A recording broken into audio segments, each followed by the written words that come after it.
কানা ইয়াজিতাহিদু ফীহি মা লা ইয়াজিতাহিদু ফী গায়রি। আমাদের নবীজি সাল্লাল্লাহু আলাইহি সাল্লাম রমজানের শেষ দশকে ইবাদতের জন্য যত কষ্ট করতেন, যত সাধনা করতেন, অন্য কোন সময় ইবাদতের জন্য এত সাধনা করতেন না।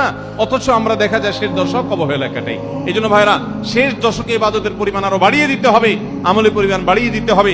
এটাই আল্লাহ তাআলার নির্দেশনা, সেটাই রমজানের শেষ দশকের আমল। 24 নম্বর আমল হলো শেষ দশকে পরিবারকে ঘুম থেকে ডেকে তোলা। এটা আলাদা সুন্নাহ। নবী সাল্লাল্লাহু আলাইহি সাল্লাম রমজানের শেষ দশক হলে কানা ইযা দাখালাল আশর আহইয়া লাইলা ওয়া আইকাযা আহলা। তিনি পরিবারকে ঘুম থেকে ডেকে তুলতেন এবং স্ত্রী সঙ্গ ত্যাগ করতেন। শেষ দশক কোমর বেঁধে ইবাদত করতেন। এটা 24 নম্বর আমল। তাহলে শেষ দশক পরিবারকে ঘুম থেকে ডেকে তোলা। নবীজি অন্য কোন সময় ঘুম থেকে ইবাদতের জন্য ডাকতেন না, নফল নামাজ যার ইচ্ছা সে পড়বে, যাচ্ছে পড়বে না।